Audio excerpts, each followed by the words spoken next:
go. All right, guys, welcome back with my friend the zebras. Oh my gosh. Hope you guys are living life, enjoying life. This guy's aggressive. This guy wants all the food. The guy in the middle is this guy. Good old baby. There he is. Thank you. Singapore is amazing, by the way. Absolutely. This guy's like a Napa cabbage hog. Singapore is very hot, humid, but we're a wonderful place. Super clean. I recommend you guys to come here. It's super beautiful. I've had a great trip. Meeting magic clients, new friends, great food. Where are you from? And Hawaii. Oh. Yeah, from Hawaii. Yeah. Anyway, that's all I got.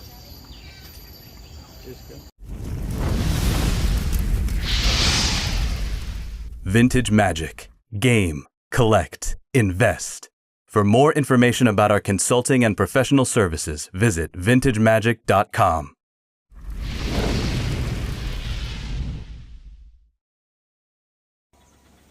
All right, guys, welcome back. Before we talk about NFCs and why I think they're terrible for the hobby, for Magic the Gathering, check out the pool, progress.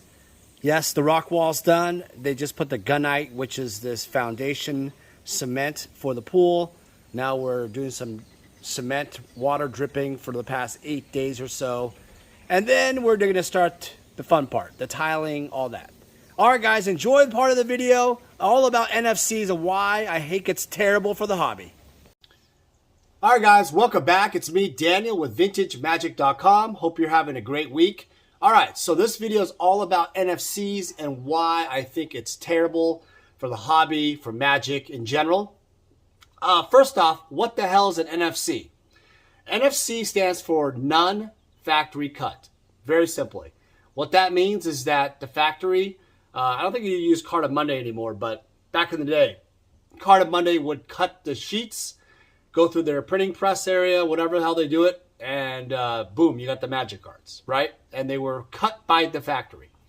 When they're non-factory cut, they're cut by kind of a manual process.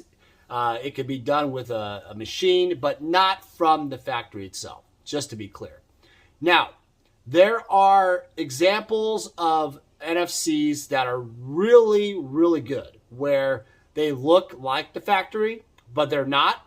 So you have to have an expert eye to determine it, and it's rather tricky for some of this stuff. So I want to go over kind of why I think it's not good for the hobby itself, and explain why people even do it, and for you guys to be aware of it. So, backstory, recently some events have happened, and I just thought I'd do a public service announcement because I've seen some activity of NFCs, and I've seen this in the past, by the way. I've seen people cut, like antiquities sheets and revised sheets and do NFC non-factory cut cards in the past, and partly to sell them to pimp out your deck to make it look pretty cool.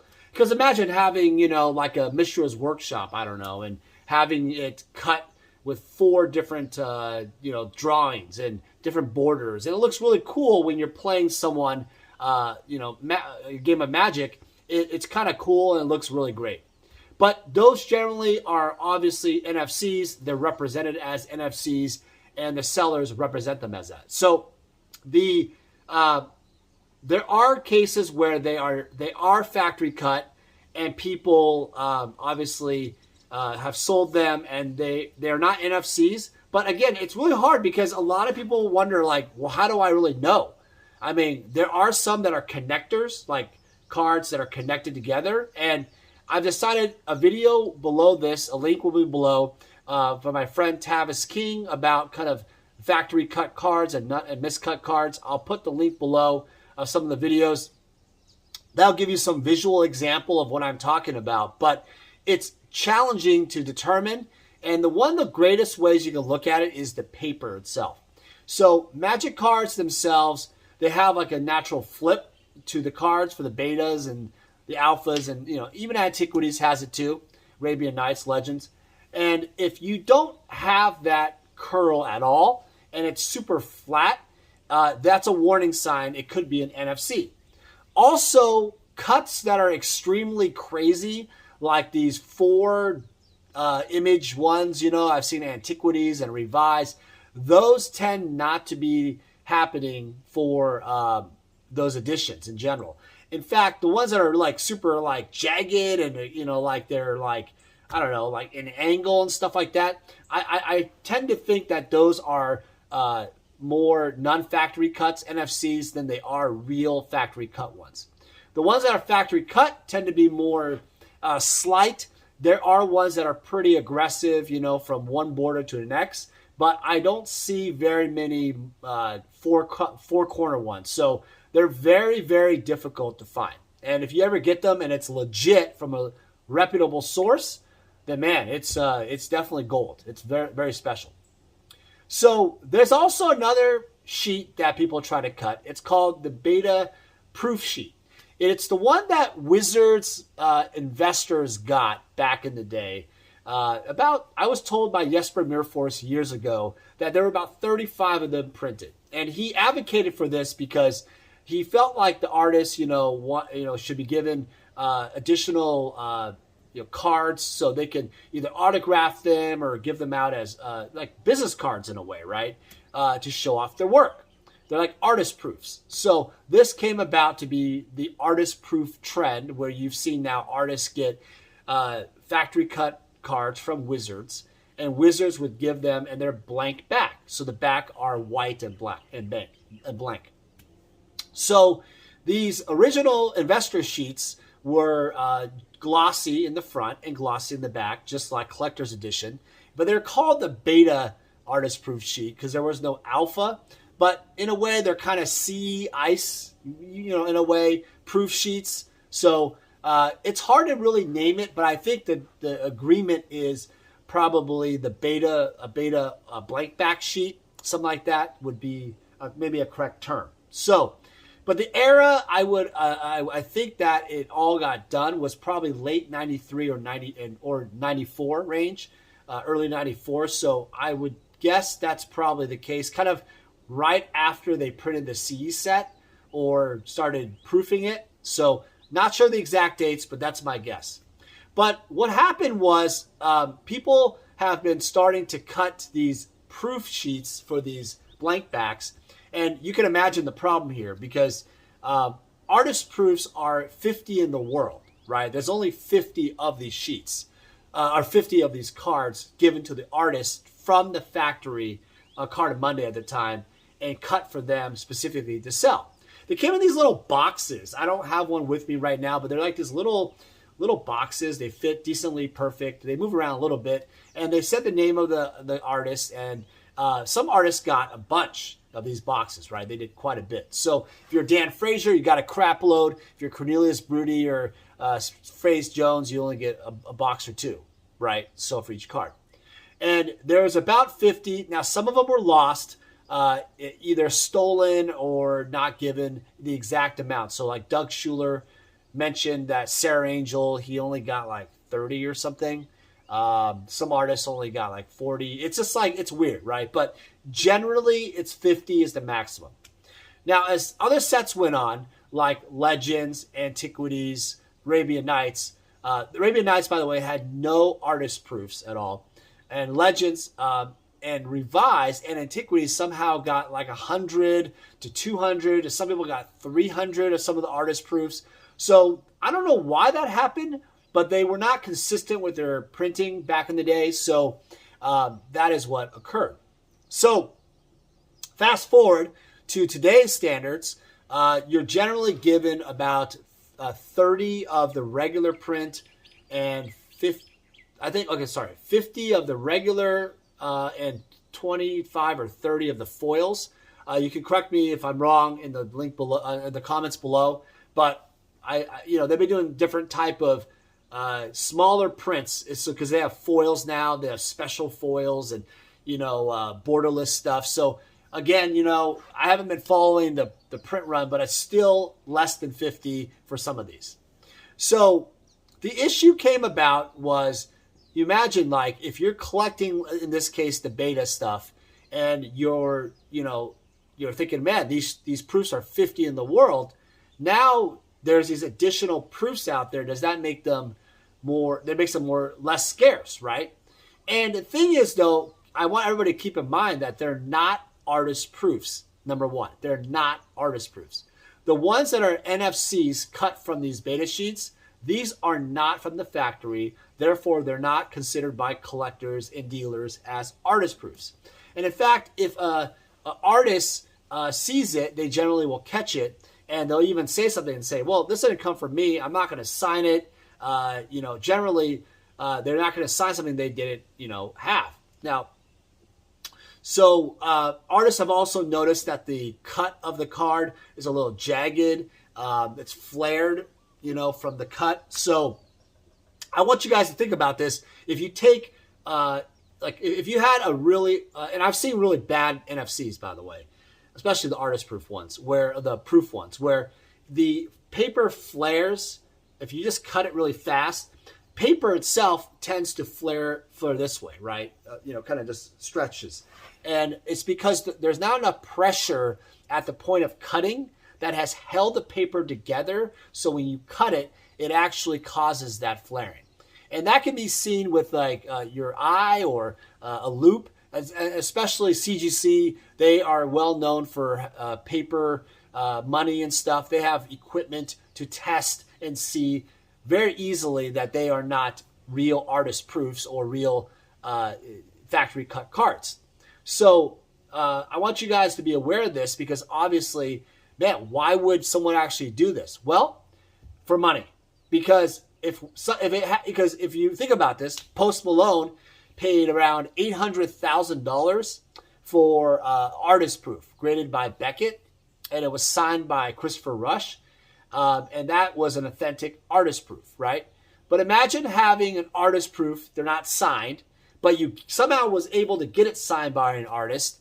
It makes it very valuable. Some of these are extremely valuable. Ones that are really challenging are like Chaos Orb, really rare one. Marketing, sold most of them quickly, lost some, I don't know. But some artists actually numbered them on the back or in the front. So Marketing did write on his proofs in pencil. So you could probably identify an NFC pretty quick, because all the ones that he had, he wrote in pencil kind of the number out of 50 or something on all the proofs for the beta ones. I'm not sure if he did it for all the revised and such, but definitely the beta ones I've seen, he's been doing that for a while. Now, artists like Doug Schuler, Dan Frazier, etc., they didn't number anything. I know Sandra Everham numbers them. So depending on what their system is, it is a way to identify the NFC. But the greatest problem here is the buyer may not know. See, the thing I've been hearing from a lot of different people lately is that I didn't know this even existed. I wish I would have known. I didn't know. I've had instances where, from everything you think possible, where people have legitimately said they're NFCs, and then they said that they weren't NFCs, or they lied about the NFCs, or they, it doesn't matter. Like, every single range has happened, and it's about time I have to make a video, because obviously, from a perspective of investing and collecting, I've been doing collecting artist proofs, investing in artist proofs for a very long time.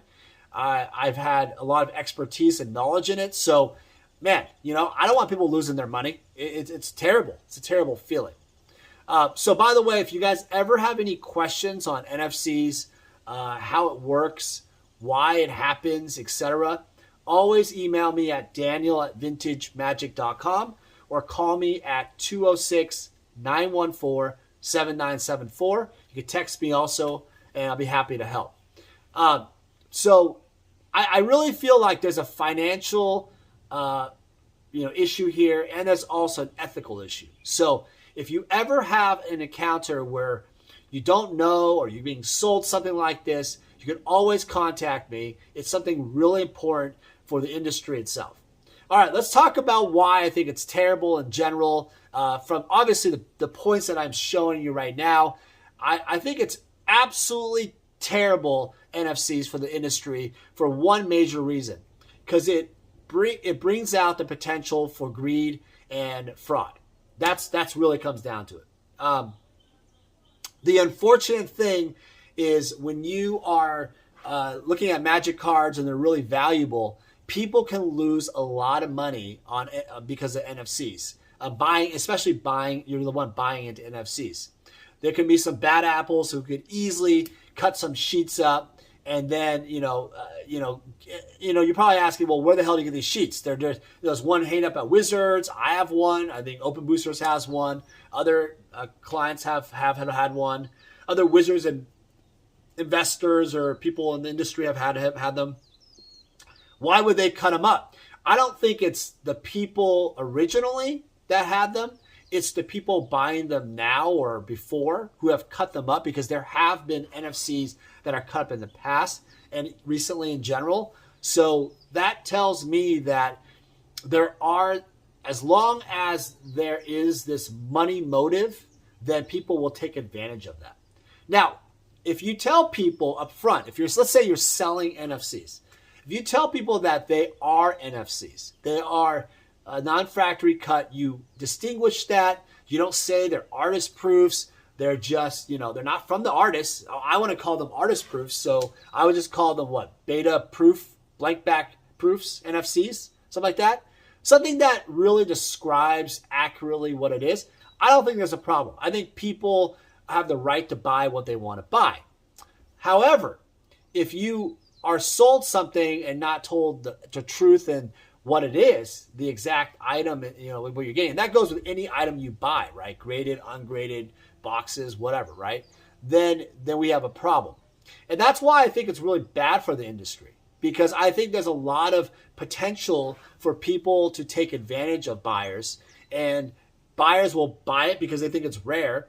And let me give you a really great example. There are two artists in the Magic industry who really didn't care about their beta proofs back in the day. There's Kev Brockschmidt and there's Richard Thomas. Richard Thomas, I believe, just threw them away or just gave them away, or I don't know what happened. Something like that. That's what a story was told to me. Kev Brockschmidt, I believe, gave them away, but they're lost in translation. No one really knows where they're at. So the original artist proofs by these artists are nowhere to be seen, which makes it super, super duper rare. This is crazy. And then you have a situation like Mark TD. He has the famous Chaos Sword proof, which is probably the most desirable one. You have Time Twister, you have Power 9 proofs from Black Lotus, the Ancestral Recall, the Mox's Dan Frazier. These cards, these iconic cards, become super valuable.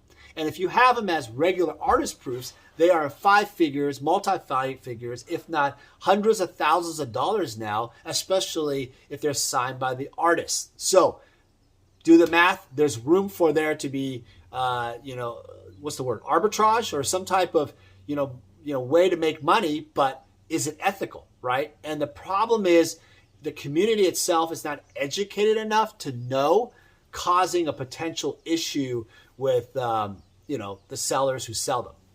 So what can you do? The only advice that I can give you, the most important advice is, you can contact me. Again, Daniel at vintagemagic.com, 206-914-7974. Call me or text.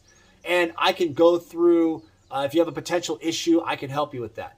I will say that I don't want to get bombarded with a bunch of free appraisals and stuff like that, but I will help you if it's a fraudulent counterfeit situation. So keep that in mind. I'm not going to be appraising your collection, but I will help you with these fraudulent matters because they are critical for the industry. Because myself and other people, the artists, they've invested a lot of time and money into the artist proofs itself. It's a big, awesome industry, subculture in Magic.